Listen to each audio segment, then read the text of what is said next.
There never were such profligate times in England as under Charles II.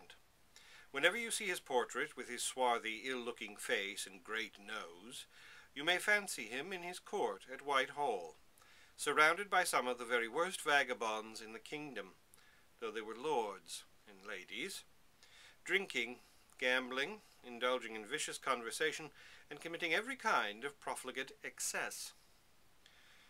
It has been a fashion to call Charles II the Merry Monarch. Let me try to give you a general idea of some of the merry things that were done in the merry days when the merry gentleman sat upon his merry throne in merry England.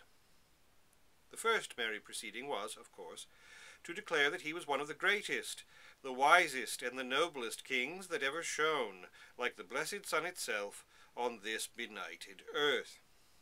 The next merry and pleasant piece of business was for the Parliament, in the humblest manner, to give him £1,200,000 a year, and to settle upon him for life that old disputed tonnage and poundage which had been so bravely fought for. Then, General Monk being made Earl of Albemarle, and a few other royalists similarly rewarded, the law went to work to see what was to be done to those persons, they were called regicides, who had been concerned in making a martyr of the late king. 10 of these were merrily executed. That is to say, 6 of the judges, 1 of the council, Colonel Hacker and another officer who had commanded the guards, and Hugh Peters, a preacher who had preached against the martyr with all of his heart.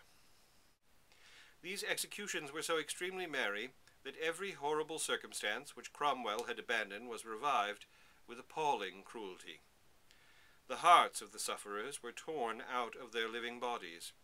Their bowels were burned before their faces. The executioner cut jokes to the next victim, as he rubbed his filthy hands together, that were reeking with the blood of the last, and the heads of the dead were drawn on sledges with the living to the place of suffering. Still, even so merry a monarch could not force one of these dying men to say that he was sorry for what he had done. Nay, the most memorable thing said among them was, that if the thing were to do again, they would do it. Sir Harry Vane, who had furnished the evidence against Strafford, was one of the most staunch of the Republicans, was also tried, found guilty, and ordered for execution. When he came upon the scaffold on Tower Hill, after conducting his own defence with great power, his notes of what he meant to say to the people were torn away from him, and the drums and trumpets were ordered to sound lustily and drown his voice, for the people had been so much impressed by what the regicides had calmly said with their last breath, that it was the custom now to have the drums and trumpets always under the scaffold, ready to strike up. Vane said no more than this: "It is a bad cause which cannot bear the words of a dying man," and bravely died. These merry scenes were succeeded by another, perhaps even merrier. On the anniversary of the late king's death, the bodies of Oliver Cromwell, Ireton, and Bradshaw were torn out of their graves in Westminster Abbey, dragged to Tyburn, hanged there on a gallows all day long, and then beheaded. Imagine the head of Oliver Cromwell set upon a pole to be stared at by the brutal crowd, not one of whom would have dared to look the living Oliver in the face for half a moment. Think, after you have read this reign, what England was under Oliver Cromwell, who was torn out of his grave, and what it was under this merry monarch who sold it, like a merry Judas, over and over again. Of course, the remains of Oliver's wife and daughter were not to be spared either, though they had been most excellent women. The base clergy of that time gave up their bodies, which had been buried in the abbey, and, to the eternal disgrace of England, they were thrown into a pit, together with the mouldering bones of Pym and of the brave and bold old Admiral Blake. The clergy acted this disgraceful part because they hoped to get the nonconformists or dissenters thoroughly put down in this reign, and to have but one prayer book and one service for all kinds of people, no matter what their private opinions were. This was pretty well, I think, for a Protestant church which had displaced the Romish church because people had a right to their own opinions in religious matters. However, they carried it with a high hand, and a prayer book was agreed upon, in which the extremist opinions of Archbishop Laud were not forgotten.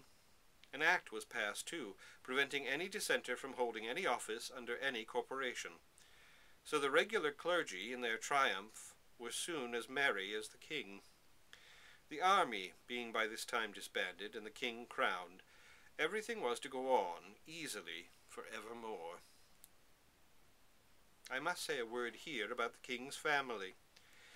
He had not been long upon the throne when his brother, the Duke of Gloucester, and his sister, the Princess of Orange, died, within a few months of each other, of smallpox. His remaining sister, the Princess Henrietta, married the Duke of Orleans, the brother of Louis XIV, King of France. His brother, James, Duke of York, was made High Admiral, and by became a Catholic. He was a gloomy, sullen, bilious sort of man, with a remarkable partiality for the ugliest women in the country. He married, under very discreditable circumstances, Anne Hyde, the daughter of Lord Clarendon, then the king's principal minister, not at all a delicate minister either, but doing so much of the dirty work of a very dirty palace. It became important now that the king himself should be married, and divers foreign monarchs, not very particular about the character of their son-in-law, proposed their daughters to him. The King of Portugal offered his daughter, Catherine of Braganza, and £50,000, in addition to which the French king, who was favourable to that match, offered a loan of another £50,000. The King of Spain, on the other hand, offered any one out of a dozen princesses, and other hopes of gain. But the ready money carried the day, and Catherine came over in state to her merry marriage. The whole court was a great flaunting crowd of debauched men and shameless women, and Catherine's merry husband insulted and outraged her in every possible way, until she consented to receive those worthless creatures as her very good friends, and to degrade herself by their companionship. A Mrs. Palmer, whom the king made Lady Castlemaine, and afterwards Duchess of Cleveland, was one of the most powerful of the bad women about the court, and had great influence with the king nearly all through his reign. Another merry lady, named Moll Davies, a dancer at the theatre, was afterwards her rival. So was Nell Gwynn, first an orange girl and then an actress, who really had good in her, and of whom one of the worst things I know is that actually she does seem to have been fond of the king.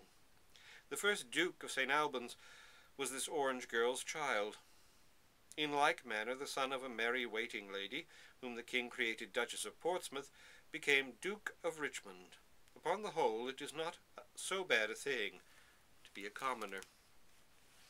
The merry monarch was so exceedingly merry among these merry ladies, and some equally merry and equally infamous lords and gentlemen, that he soon got through his £100,000, and then, by way of raising a little pocket money, made a merry bargain.